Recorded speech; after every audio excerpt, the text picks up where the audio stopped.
할렐루야. 네, 다시 한번 하겠습니다. 할렐루야. 네. 제가 이렇게 말씀을 선포하기에 앞서서 할렐루야로 시작함을 알 수 있습니다. 할렐루야의 뜻은 모두 다들 아실 거라고 생각하는데요. 저는 이 자리가 너무나도 기쁘고 주님께 영광 올려드릴 수 있는 그 기쁨 때문에 그 기쁨을 할렐루야로 표현한 것입니다. 학교 가면 친구들이나 선배들이 저한테 그래요. 금상이는 항상 설교 시작하기에 앞서서 할렐루야로 시작하는데 그 목소리가 너무 진지해서 웃기다고 합니다. 그런가요? 네, 아무튼 지금 이 시간도 하나님 앞에서 진지하고 또 말씀 안에서 웃을 수 있게 되기를 소망합니다. 오늘 말씀은 사도행전의 말씀입니다. 혹시 사도라는 단어의 뜻 아십니까? 이 사도라는 단어의 뜻을 헬라어 원어로 보게 되면 즉 쉽게 말해서 심부름꾼, 보내심을 받은 사람입니다. 저는 오늘 이곳에 있는 예배자들이 하나님께서 부르셔서 하나님께서 보내셔서 사람을 구원하고 또 그냥 이 자리에 왔다가 가는 그런 예배자가 아닌 정말 주님을 내 주로 고백할 수 있는 참 그리스도인이 되기를 주님의 이름으로 소망합니다. 네, 말씀에 대해 깊게 들어가기 앞서서 제 개인적인 이야기를 잠깐 해드리자면 제가 작년 한 이맘때쯤 재작년 8월달쯤에 중국을 다녀왔습니다. 어떻게 좋은 기회가 돼서 다른 교회 청년들이랑 이렇게 다녀오게 되었는데요. 가서 예배도 드리고 그리고 또 옛날 고구려 역사도 이렇게 쭉 탐방하였고 맛있는 음식도 먹고 좋은 시간을 보내고 왔습니다. 그리고 중국 하면 떠오르는 유명한 산이 있지 않습니까? 무슨 산이죠? 네, 산. 네, 백두산 떠오르지 않습니까? 네, 제가 백두산도 올라갈 수 있는 기회가 돼서 올라가게 되었습니다. 네, 물론 제 발로 그렇게 높은 산에 다 올라간 것은 아니고요. 거기 가면 차로 올라갈 수 있게끔 잘 도로를 만들어 놨어요. 그래서 차를 타고 스타렉스 같은 차를 타고 올라가게 되었습니다. 근데 이렇게 올라가는데 고도가 높다 보니까 춥기도 하였고 그날따라 안개가 자욱하고 또 비가 오는 날씨였어요. 그래서 막상 정상에 올라가서 뷰포인트라고 해서 올라갔는데 아무것도 안 보이는 거예요. 그 우리가 알고 있는 백두산 천지가 안 보이는 거예요. 안개랑 빛 때문에. 그래서 저는 그냥 상상했어야만 했어요. 아, 저기 너머에 우리가 알고 있는 그 백두산 천지가 있겠구나. 정상에는 아니나 다를까 여기서 보면 이러한 백두산 천지가 보입니다 라고 하는 사진이 게시되어 있었는데 한번 사진 보여주시죠. 네, 우리가 너무나도 잘 알고 있는 백두산 천지입니다. 근데 제가 중국까지 와서 정말 높은 곳까지 올라왔는데 아무것도 안 보이니까 그냥 인터넷으로 봐야 되겠다. 그냥 유튜브 들어가가지고 백두산 천지 쳐가지고 좋은 화질로 된 보정 잘 된 사진으로 봐야 되겠구나 라고 하면서 그냥 내려가려고 했어요. 근데 저희를 가이드한 목사님께서 미안한 마음과 그런 아쉬운 마음이 있었는지 다른 방향으로 한 번만 더 올라가 보자고 그러시는 거예요. 그래서 달리 방법이 있겠습니까? 그냥 조용히 말없이 따라갔죠. 그런데 감사하게도 그 두 번째 뷰포인트에서는 그 자욱한 안개가 거치더니 비가 그치더니 백두산 천지를 볼 수 있게 되었습니다. 네, 한번 사진 보여주시죠. 네, 안개가 다 거치지는 않았지만 이렇게 백두산 천지를 볼 수 있었고요. 다음 사진입니다. 네, 이렇게 백두산 천지에서 제가 셀카도 찍을 수 있었습니다. 여러분, 이 백두산 천지를 볼 수 있는 두 가지 방법이 있을 수 있겠죠. 우선 첫 번째로는 그냥 인터넷이나 유튜브에 들어가서 백두산 천지 검색해서 아까 보여드린 사진처럼 보정 잘 된 사진으로 그냥 보는 방법이 있습니다. 그리고 두 번째로는 멀고 높고 힘들지만 안개 앞에서도 포기하지 않고 백두산 천지를 그냥 내 눈으로 직접 보는 방법이 있습니다. 당연히 다르겠죠. 그 풍경의 퀄리티로만 놓고 봤을 때는 아까 보여드린 사진이 더 좋을지 모르겠습니다만 그 감흥만큼은 우리가 그 사진으로 보는 것과 직접 보는 것은 매우 다르다는 사실입니다. 오늘 제가 이 증인에 대한 이야기를 할 건데요. 별거 아닌 비유였지만 우리가 하나님에 대해서는 그렇게 생각하지 못하는 것 같아요. 우리가 하나님에 대해서 유튜브를 통해서 듣고 하나님에 대해서 누군가의 설교를 통해서 들으며 내가 마치 하나님을 충분히 아는 것처럼 그렇게 생각하는데 그렇지 않습니다. 이것은 마치 우리가 백두산 천지를 유튜브나 인터넷을 통해 보는 거랑 똑같다는 것입니다.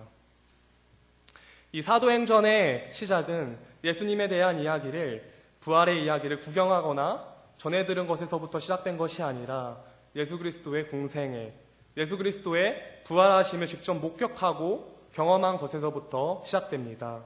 오늘 본문 말씀 다시 한번 보도록 하겠습니다. 네, 1, 2절 보여주세요.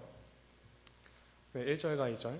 이 1절과 2절은 예수 그리스도의 공생의 사역을 목격했다는 것을 포함하고 있습니다. 예수님이 행하시고 가르치셨던 것들, 또 승천하실 때까지의 그 일들.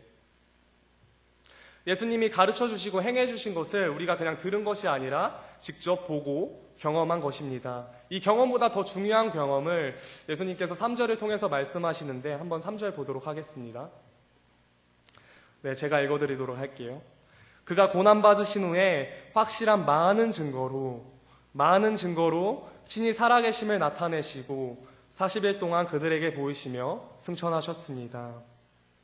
이 사도행전의 역사를 써내렸던 믿음의 사람들은요, 이 부활의 역사를 직접 목격하였고요, 주님께서는 감사하게도 그것을 우리가 단순히 지식으로 알게 하신 것이 아니라 친히 많은 증거로 나타내셔서 증인이 되게끔 하셨습니다. 한마디로 직접적인 경험에서부터 출발하고 시작함을 알 수 있습니다. 그런데 아까도 말씀드렸다시피 우리들은 백두산 천지에 가면요, 그래 이 앞에는 천지가 있을 거야, 그 안개, 그 뿌연 안개 앞에서 그냥 포기해버려요. 그래 그냥 구글로 찾아보지 뭐, 그냥 유튜브로 찾아봐야 되겠다 라고 하면서 그냥 포기해버린다는 사실입니다. 사랑하는 여러분, 우리가 하나님의 일을 감당하기 위해서는요, 누군가 경험한 하나님이 아닌, 누군가 이야기해주는 설교, 영상, 찬양, 물론 그것들이 참 귀하고 중요한 것이긴 한데, 그것은 우리가 예수님을 향해서 나아갈 수 있는 그런 어떤 가이드나 안내자가 될 뿐이지, 우리가 그것을 듣고 그 찬양을 부른다고 해서 내가 정말로 주님을 경험한 것은 아니라는 사실입니다. 구경꾼은요, 사도행전의 역사를 써내려갈 수 없어요. 예수님 당시에도 예수님의 공생애, 그리고 십자가 사건을 구경한 사람이 얼마나 많았습니까? 그런데 구경꾼은요, 예수님의 증인이 될 수 없어요. 내가 하나님을 직접 경험하고 성령님을 체험하고 내가 하나님을 내 왕으로 모시는 순간 누가 강요하지 않아도 우리들은 증인이 된다는 사실입니다. 그렇다면 우리가 어떻게 증인이 될 수 있을까요? 증인은 다른 게 아닙니다. 일어난 사건을 직접 보거나 그 일어난 사건 가운데서 우리가 직접 들었거나 우리가 직접 맛보았거나 우리가 직접 그것을 경험했을 때 우리들은 증인이 될 수 있습니다. 네, 올 한 해 얼마 남지 않았지만 우리들이 증인이 되기 위해서 하나님을 경험하는 삶을 갈망하셔야 합니다. 이 하나님을 경험할 수 있는 삶의 자리가 몇 가지가 있는데 제가 지금부터 그걸 소개해드리도록 하겠습니다. 우선 첫 번째로 당연히 예배입니다. 이 예배의 자리를 통해서 하나님은 우리를 만나주시고 당신의 영광을 나타내 주신다는 사실입니다. 우리가 이 자리에 나와서 예배를 드리고 기도를 드리면 우리가 하나님의 임재를 경험할 수 있는 확률은요, 우리가 그냥 단순히 집에서 TV를 보거나 친구들 만나서 잡담하거나 이야기하는 것보다는 우리가 이 자리에서 뜨겁게 예배하고 기도하고 찬양하며 하나님의 임재를 경험할 수 있는 확률은 올라간다는 사실입니다. 다음 두 번째입니다. 우리가 주님을 경험할 수 있는 자리가 어디냐면 다음으로 순종의 자리입니다. 순종의 자리. 특별히 주신 말씀을 우리가 순종하는 것입니다. 올해도 우리가 많은 성경 통독이나 묵상에 대한 결단을 하셨을 텐데 참 귀하고 복됩니다. 계속 이어나가십시오. 하지만 이 함정에 우리가 빠지면 안 됩니다. 나 말씀 통독하고 있어. 나 매일매일 큐티해. 여기서 멈추면 안 된다는 사실입니다. 사단이 얼마나 똑똑한지 아십니까? 우리가 말씀 통독하고 큐티할 때 그것을 못하게 하다가 그 사람이 다시 정신을 차리고 열심히 하기 시작하잖아요. 그럼 다시 교묘하게 들어와서 우리한테 그래요. 그래, 거기까지만. 그래, 너 잘하고 있어. 그래, 너 통독 잘하고 있어. 너 이러다가 통독 3독하겠다. 우리가 말씀 통독을 왜 할까요? 우리가 매일매일 왜 아침마다 큐티를 하고 왜 이 자리에 나와서 예배를 왜 드릴까요? 그게 단순히 우리의 보증 수표가 되기 때문에 그렇게 합니까? 아니죠. 내가 말씀을 읽고 말씀을 듣고 말씀을 묵상하다 보면 성령님께서 분명 우리한테 주시는 그 깨달음이 있을 거예요. 그래서 우리가 그 깨달음을 가지고 우리 삶에 이렇게 실천하면서 나아가야지 그것이 정말 성경 읽기의 완성이라고 생각합니다.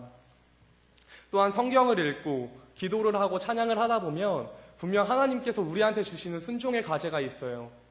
너가 먼저 가서 그들에게 손 내밀어라.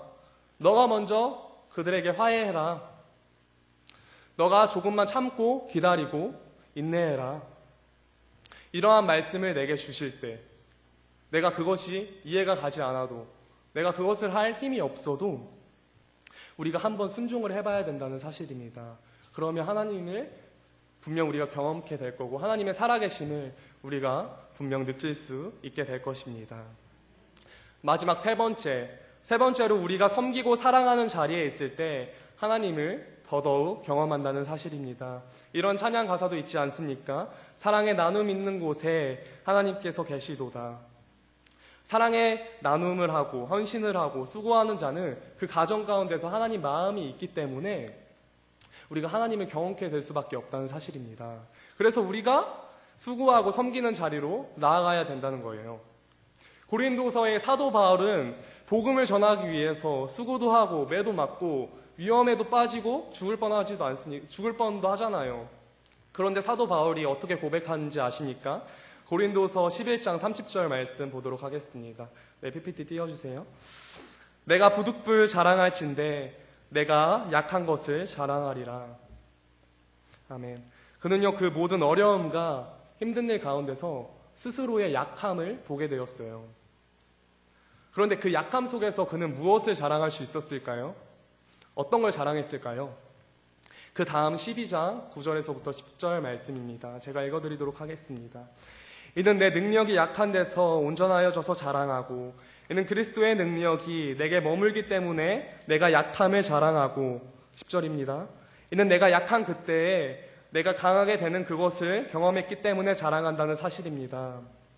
여러분, 섬기고 희생하고 봉사하는 자리가 바보 같은 자리인 것 같아서 내가 더 높게 올라가려고 하고 내 것을 더 챙기려고 애쓰면 모르겠어요. 내 능력은 경험케 될지 모르겠습니다만 내가 섬기고 더 낮아지는 자리에 나아가며 그것보다 더 큰 하나님을 경험케 된다는 사실입니다. 이것을 믿으셔야 합니다.